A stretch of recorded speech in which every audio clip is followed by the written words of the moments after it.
Welcome to Canada's podcast. Ladies and gentlemen, welcome to Canada's podcast. My name is Rivers Corbett. I am honored and thrilled to be the Atlantic Canadian podcast host for Canada's podcast, which is Canada's number one podcast for entrepreneurs. And of course, I'm always very leaning towards Atlantic Canadian rock star stories. And today's story is exactly one of those. I'm really pleased to have from Ecuador, which originally started the journey in New Brunswick, Matthew Carpenter Alvaro. Welcome, Matthew, to Canada's podcast, Atlantic Canada version. Thank you, Rivers. It's a great pleasure to be here. Yes, sir. Well, I know you're from New Brunswick. I know you went to St. Thomas University, and right. I know that you're an entrepreneur, and I've done my background on you.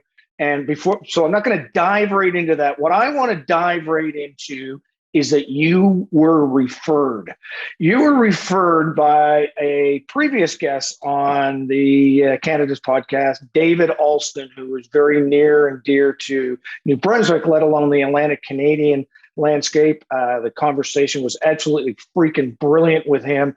And at the end of the conversation, I said to David, is there anybody that you would recommend that I talk to bring it into the podcast? And dude, without any hesitation, he said you. And he said a couple more, by the way, but he said you first. And it was like, oh my gosh, you've got to talk to Matthew. And of course, he was so kind. David, as you know, an awesome man. He made that introduction right away. So tell us why you think he said that I needed to talk to you. Obviously, with your background in New Brunswick and Atlantic Canada, that's the natural connection. But tell us as to why he said, yeah, get a hold of him. Well, I'm flattered that he recommended me, and I'm grateful for the opportunity to be here as well. I think that what he was probably referencing was the fact that he had invited me to speak to his marketing cohort, and I had shared with them some of my experiences developing my sort of approach and philosophy to marketing based on my experience living in Latin America. And I think my journey is somewhat unconventional, primarily because instead of building my life around my career, I've sort of built my career around my life, and that has taken me to a number of different interesting places, including over 10 years here in Ecuador. But I suspect that's probably what he was referring to. Yeah. Well, we're going to dive into that then, because it's not right to just share only the nuggets with David Alston. He needs to share a bit. So we'll get into that in a bit. But I want to put context here for this conversation, Matthew. And by the way, folks, you got to go onto his LinkedIn site, Matthew Carpenter Arvero, Arbalo. And the first things I see are ex-Google, ex-Twitter. What does that mean? So it was a bit of a strange journey to get to both of those places. But I graduated from St. Thomas University, as you mentioned. I grew up in St. John. Graduated from St. Thomas, and I got a scholarship to do graduate school in the UK. So I went to Oxford, I studied philosophy, and I'd always had this like one foot in the technology world and one foot in the philosophy world. I'd started university as a computer science student and then switched to literature and philosophy after the first week. Right. And when I was graduating from Oxford, I got an offer to go and work at Google. And I said no, because I had made this commitment to my wife and my wife's family that after we finished graduate school, we would move back to Ecuador. Right. When I was here, I was initially a high school teacher. And I had this insight, which is that throughout the so-called developing world, there's a lot of people who are very, very talented, but their skills are often underappreciated and undercompensated in their local markets for a variety of different reasons. So my thought was, why couldn't you develop a website with a global team with people based in Latin America or in other places? So I started developing my first company, which was doing web design for companies in the United States and Europe. It went okay, but this was 2006, so the world wasn't quite ready for remote teams and nearshore teams. But I was able to leverage that work into a job at Google when my wife got a scholarship a few years later to study at UC Berkeley. Google has its campus not far from Berkeley, which they're basically on two different sides of San Francisco. So I wrote the people I had interviewed with years before and said, hey, I know I turned you down before, but I've been working in technology and I've been working as an entrepreneur. Is there any chance I could apply again? And I got in under the, before the crisis happened in 2008. And so I spent 3 years at Google, and it was really a school for me. I didn't have a lot of practical business experience before that. Google, I think, aside from being a technology company, is really a company with a really core management philosophy. And part of their idea is that middle managers either make or break your organization, because bad middle managers will cost you a lot of great employees. So I really feel like I got a master's degree there in how to manage people and how to build cultures. And so I did that for 3 years. Then I stepped away from technology almost entirely. I was at the World Economic Forum in Switzerland for 2 years.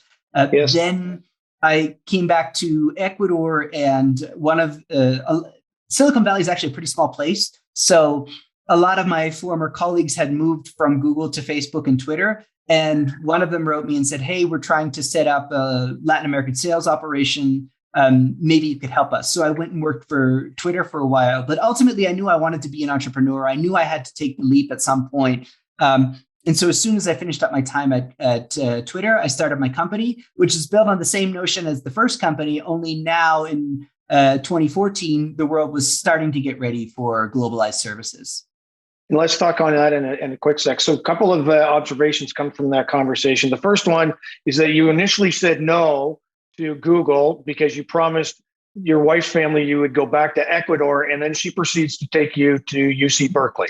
So that's good. That's right. So that was okay when she decided to take you away. I love it. And the second thing, what I love, and I don't hear a lot of this conversation happening from entrepreneurs about the job ahead of it. And I know I had a job before I started my entrepreneurial community journey, and I totally agree with you. I got paid to be educated in the world of business. It was the telecommunications industry for me. Right. So as entrepreneurs, don't be afraid of taking that job prior to beginning the journey because of what you can learn and get paid for it. So I think that's absolutely amazing that you brought. I've never heard that in the many podcasts that I've done. So thank you for reinforcing that. So talk about that company that was reborn in 2014. What was the value proposition that you were really focusing in on solving the problem of? Yeah. So I would add to what you said is that I've been extremely fortunate to live with a great deal of privilege, and we had great public schools in New Brunswick, and I was able to leverage that into scholarships and get a great education. And I've had very few barriers in my path, and so the benefit of that is that a lot of people look at certain uncertainty as risk, but I've always seen uncertainty as opportunity. And so, and this is also a big part of my wife's influence in my life, is learning to kind of embrace uncertainty. And so when I started the company in 2014, I had the same notion that eventually we will sell our services to companies in Canada and the United States. And what I was looking at was there were a lot of providers in India that were doing, for example, website design. But the model wasn't really working all that well for a lot of people because either these companies had high turnover, and so you weren't getting great quality, or something would happen in the development at 3 a.m. You wake up and turn on your computer at 8 or 9, and you've lost 6 or 7 hours of work. So my thought was, first of all, we're not going to compete on cheap. We're going to compete on quality. And second, we're obviously in the same time zone as much of the United States and Canada, so that's a major benefit in terms of real-time collaboration. And then tools like Slack and other productivity tools were coming along, Trello, making it easier to organize project management across different time zones and across different countries. And so at first, we focused entirely on clients in Latin America. We thought we'll be sort of a high-scale provider in Latin America. And we'll learn our chops that way. And And there was always a lot of downward pressure on our pricing in Latin America because there were just a lot of people who would do the same thing, but for cheaper. Yes. And then in 2016, I had this notion that I wanted to start focusing on the U.S. market. And my wife and I had ordered a heater for our house because Quito is at almost 3,000 meters. So that's like 12,000 feet. It's really high in the mountains. And it can get cold here.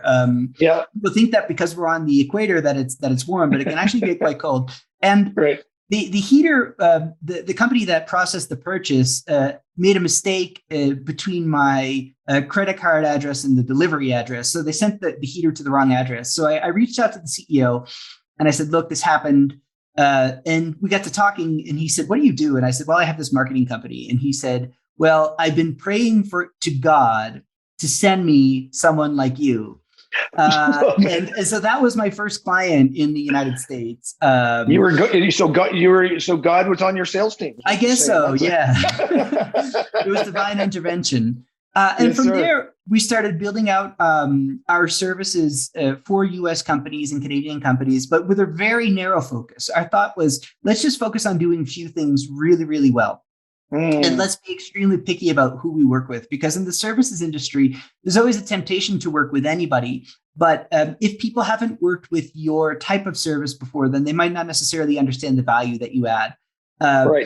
And so we did that. And then when the pandemic hit, we had a slight readjustment as some clients in different spheres that were more disproportionately hurt left, and then other clients came in. But really, for us, the pandemic was a moment when the market kind of realized that this trend is here to stay. Remote work is here to stay. And if you can work with somebody remotely in the United States, why can't you work with somebody remotely in Latin America? And so our trajectory continued up until this day, and we had 2 very good years despite all of the turmoil and the personal cost of the pandemic.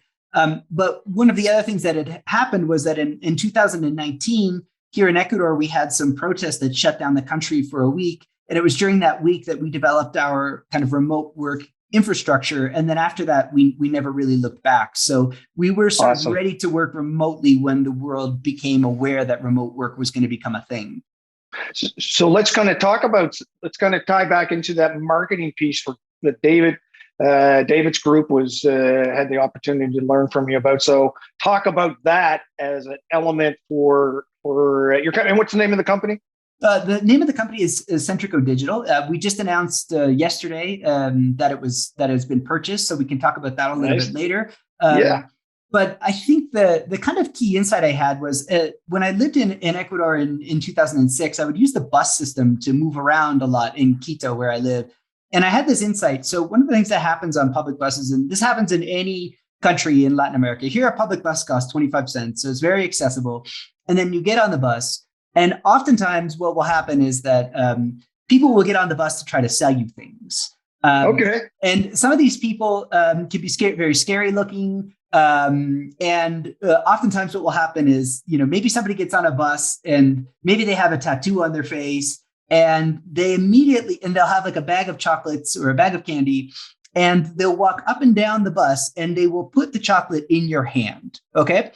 And once they put the chocolate in the hand, there's not an expectation that you will buy it. It's just part of the sales process that they put the chocolate in your hand, and then they will normally tell a story. And oftentimes that story will be something like, I used to lead a life of crime and a life of sin. And then often there's a religious component. So I asked God to save me, and God helped me. And now I am trying to support my 4 or 5 brothers and sisters. And anything that you can pay for this chocolate helps me and my journey. And so the thing that I realized from this experience was, first of all, as soon as they put the candy or the chocolate in your hand, your resistance to purchasing drops immediately. You are more than willing to purchase it once it's actually in your hand.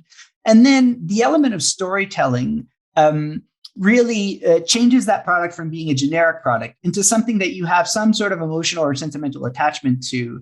And the other thing that they say is pay whatever you want, which is a wonderful pricing strategy, because if you look at the economics, maybe it costs them 10 cents to purchase each chocolate, and I'm probably going to pay him 50 cents, which is the most common coin that we have. So he's making a fairly good margin by saying pay whatever you want, because very few people are going to pay less than the cost. So what I started seeing this and I developed it into a kind of a marketing philosophy that we implemented in our team, which was that we have to find out, how do we get the candy in the hand? How do we get the candy in the hand of the people that we want to sell to? And then how do we tell a story that makes that service or that product have an extra value that it didn't have before? So a lot of people in our space focus on inbound marketing. We are also practitioners of inbound marketing, but we wanted to do another layer so that we could compete not just as generic content producers, but also be really skilled at the technical side of sales and marketing, but also skilled at the storytelling side of it. Yes.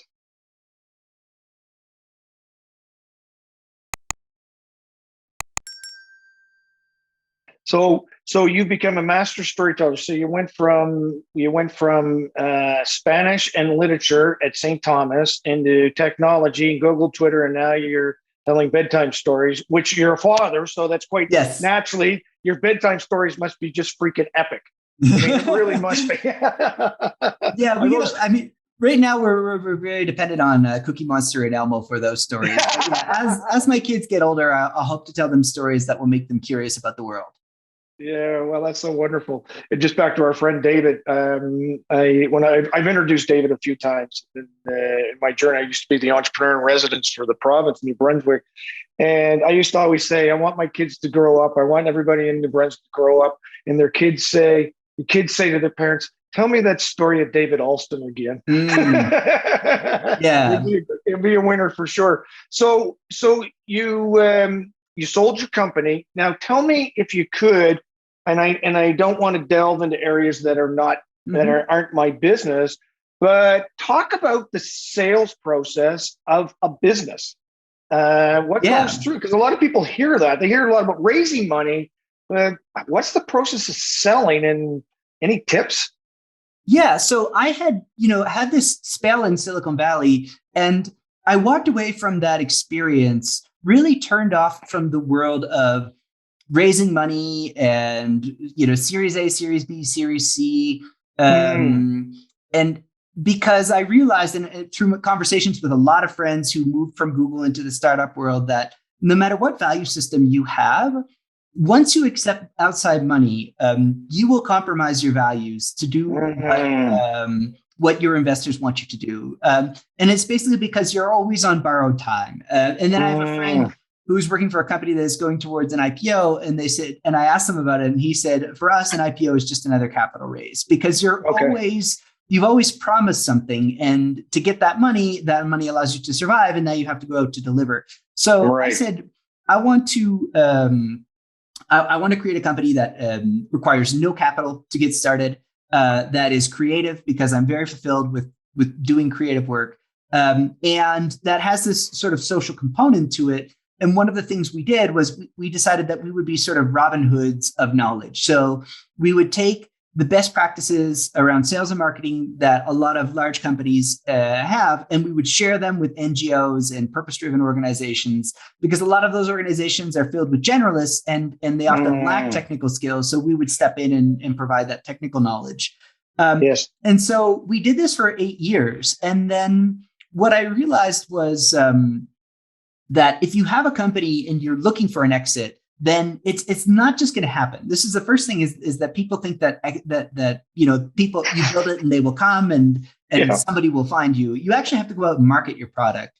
And that means figuring out who buys companies in your space, who would be a good fit for you. And then how do you get close to those people while seeming interested without seeming desperate? Because no one wants to do a deal with somebody who is not motivated to sell. But also, it's not in your favor to be entirely desperate to sell, because then you're not really going to get the best price for what you're doing. And I think another thing that happens to a lot of entrepreneurs, especially in the professional services space, is that they enter the conversation with a completely flawed notion of what their company is worth. And I say that because most companies have debts and liabilities. If you have friends that are in the sort of tech SaaS space, then they won't understand how acquisitions happen in other spaces. So in the agency space, for example, rather than multipliers of revenue, there's usually some sort of multiplier of a profit. And there's a couple of different profit metrics that could be used, whether that's EBITDA or seller discretionary earnings. And then so you have to first understand what your company is worth, where there might be discount factors. Are they buying you because you have attractive clients? Are they buying you because you have a really good team? Is it more like an acqui-hire? And if there's no intellectual property, then your friends who are working in the SaaS space don't really have an understanding of what your company is worth, when really an acquisition in the professional service space is usually someone taking over contracts, whether those are employment contracts or client contracts. And then there are things like earnouts that don't exist in the SaaS space. So it's really good to be educated on all of these topics before you get into those conversations. And it just so happened that in my case, the acquisition took place over the course of 8 or 9 months.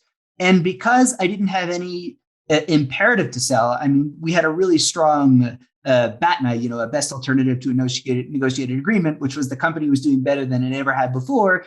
Instead, of course, was a very legitimate path for us to take. Sure. So my first thought was, if this doesn't work out, then I have learned so much about the acquisition process, and I've spent a lot of time with somebody who is an OG in the agency space, who is Peter Lang, the head of Yahoo Network, who eventually purchased our company. But the other benefit of a 9-month engagement is that an acquisition is often an exchange of risk. When somebody acquires a company, they're basically buying the risk that was inherent in the business beforehand, but you purchase it with trust. Because there's so much trust that has to be exchanged in order for a deal to get done. And then you have this sneaky factor called lawyers, who will often step in. And after you've decided what it is that you think you want for your deal, they will come in and put other ideas in your head. And then you can easily get carried away thinking, oh, well, I'm not getting what I'm deserved, but you never really wanted those things or had those things in mind beforehand. So interesting. There are a lot of minefields. I understand entirely how any deal can fall apart at the last second. But the most important thing is that if there's a lot of trust between the buyer and the seller, then that's just the grease that makes everything else work really, really well. Yeah, beautiful. Thank you so much for taking us through that journey. And I love the fact that you really went in there not caring, quote unquote, if you made the sale or not.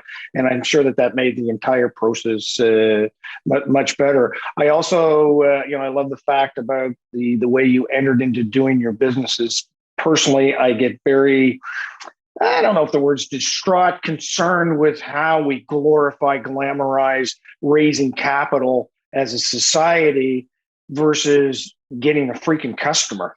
You get enough customers in your backyard, then you're going to have lots of opportunity to sell to and raise capital. And so I love, again, that you reinforced that's important. That's actually extremely important. And it's not as glamorous a ride as what we think it is when it comes to raising capital. So I appreciate that.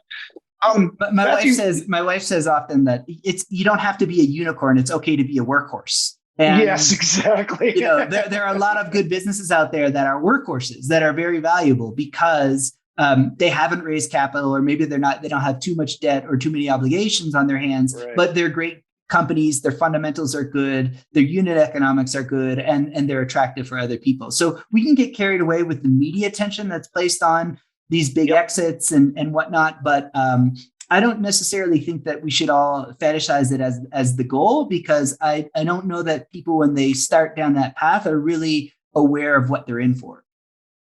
So you mentioned your wife a few times during this conversation. What's her name? Yeah, so her name is Michelle. I married up, and she is from Ecuador, also studied at St. Thomas. And when we moved back to Ecuador in 2013, we had this question of what will help change the Ecuadorian economy for the good. I had this idea around globalized services, and she built a business that has 5 co-working spaces. It has an incubator, it has a services company, and it also has an investment fund. So she is what we call an ecosystem builder, and she's helping primarily social businesses, purpose-driven businesses that are looking to have some sort of positive impact either on the environment or on society. And she has all of these different tools in her toolkit to help them grow. So you're right. You did marry up. Absolutely. Yeah. Good for you, man. High five. So, and by the way, I don't think she married down, but I just think you married up. I think there's a, I met, when I was at Oxford, I met with a well-known Canadian businessman, and I asked him for advice, and he said, you should always try to be a big fish in a small pond. And I think that it wasn't necessarily a big fish in Fredericton, but it helped that being in a small town, I had a strong value proposition when I started introducing myself to her. And so maybe if we were in Toronto, she would have married somebody else. But the luck of the draw, I was able to leverage my position in as probably the only Spanish-speaking gringo in our university to start a relationship with her. Well, it sounds like, again, you had God on your side in sales. So probably. Yeah. So why I asked that question, and thank you for diving deeper into her. I love to have her in the podcast. Is that I've become my partner and I, we've been big fans of the Netflix series or Prime series, Yellowstone. I don't know if you've seen it yet, but I've heard about it, but I haven't seen it yet. Yeah, it's quite spectacular. Anyway, rule of thumb in Yellowstone is that you do not talk business at the table. So do you have any rules of you and Michelle at home that you say, okay, this is how we integrate it? Is it full force? Is there rules? And why I say that is because a lot of partners are in business together. And so any rules, any hacks that you think might worthwhile for that would be appreciated. No, our only rule is sort of probably after 9 or 10 at night, we don't talk about problems. Because we're trying to, I'm the type of person who will lie awake staring at the ceiling, thinking about a problem, even if it's not my own problem. So we try to, but actually it's more of the opposite. And the reason I say that is because when I got to Oxford, I felt a great deal of imposter syndrome. A lot of the other people who were there on my scholarship were from Central Canada. Their parents were all professionals. My parents were more working class. And they just had this baseline knowledge of the world and business and arts that I just didn't feel like I had. And so when our children were born, we thought, no, actually, we're going to expose them to these conversations. We're going to expose our children to, so that through inertia, they hear us talking about P&Ls and building companies and things like that, so that it's there for them. It's part of their education, but it's not something we're forcing on them. It's just something that they're picking up on. So we don't, I think when we first met, we were more sort of dreamers, and our interests were more around social movements. So we spent a lot of time thinking about that. Then we went through graduate school together. So it was more about big ideas. Then when we entered the workforce, neither of us ever expected to end up in business. But just by twist of fate, we ended up in business. So at this stage of our relationship, and we've been married for 18 years, it's one of these things that we're able to do together because we have companies that are similar size. We have similar problems, though she has a lot of problems that I don't have to deal with. And so we're able to be each other's partner, but we're also careful not really to work together. And this is something that I think bothers her a little bit, is that people often assume that I'm running her marketing, which I am not. And so they will come to her and compliment me on her marketing initiatives. And she has to say, no. Matthew's just in the background. I always say, like, I'm like the vice president of her company, because it's like the vice president of the United States, you have a cool title, but no real responsibilities. And so we are each other's consiglieres. We help each other think through things. But having that distance from the operational side of the business, I think, allows us to provide each other a perspective where we know the nature of each other's business intimately, but we're not involved emotionally. So we can try to give each other good advice without getting wrapped up in what's going on the ground. I love it. I love it for all kinds of reasons, but one in particular, there's a strategy behind it that you both agree upon, and also obviously you both execute. And I love the fact your children get to learn a new language as part of that deal. I mean, I speak a bit of French, definitely English, but I say I'm bilingual. I speak entrepreneurship, and that's what you're teaching them. So it's that's a great very language cool. to speak. Yeah. Yes, it is. It sure is. It's very well. You can pretty well take it into any country as long as you speak the language of the country. Mm-hmm. So, Matthew, you talked. You talked about the gentleman that bought your company, and the relationship you have. And one of the ways in which he's minimized the risk on his purchase is you're hanging on for a bit. So, talk about the next stage of your life. What's your plans, and include in that, my friend, you're touching base back to Atlantic Canada. So let's wrap that back to points. And why back in Atlantic Canada? Because you're an Atlantic Canadian entrepreneur transplanted in Ecuador, and now you're coming back to hang out a bit in Moncton, New Brunswick. So I mentioned that at the very start that I try to live life and then build my career around my life. And one of the things I've dreamed of, I've been away from New Brunswick almost 20 years. And so I go back frequently. The longest period I had was through the pandemic, where it was almost over 2 years that I couldn't travel back. But my heart has always been in New Brunswick. I don't long to live there, but I do long to spend a lot of time there. And so if I were to design my life from scratch, I would say, well, I would like to live part of the year, especially the warm part of the year. Because if you leave Canada, you eventually lose your resistance to the cold. I don't know if a lot of Canadians know that, but your ability to sustain a Canadian winter is not permanent. You can lose that. You can lose that in a week going down. Exactly. So I would like to spend, 3 or 4 months a year in New Brunswick, and then the rest of the year in Ecuador. It's obviously complicated with schools and things like that, but slowly we're finding solutions, and the world is finding solutions. But I had this vision a long time ago that I wanted to start creating work in the Maritimes. And so in 2019, I set out to create jobs in New Brunswick. Then the pandemic struck. And my children were born, so it got set back a little bit. But last week, our first employee arrived through an intercompany transfer to Moncton, and now he's based in Moncton, and he'll be working with the new company, as will I. But I think one of the things that I've always thought is that when you work at a company, there's two things that can happen. Either the company can outgrow you, or you can outgrow the company. And when that happens, it's time to move on. And I had built this business that was doing well, but I couldn't shake this feeling of personal stagnation, that I had kind of learned the things that I was meant to learn from an 8-year entrepreneurial venture. And so when the opportunity came up to join a company that operates at another scale, and that is doing programmatic acquisitions and really operating a lot more on the financial side of the business, I thought, well, this is a great opportunity to both employ the things that I've learned about culture and employees and management and growth, and also learn from these individuals who have really mastered the financial side of the business and who have a completely different perspective. And one of the benefits is, and one of the reasons why I was so fond of the people who bought our company, is that they were already a 100% remote company, so there was no pressure to move.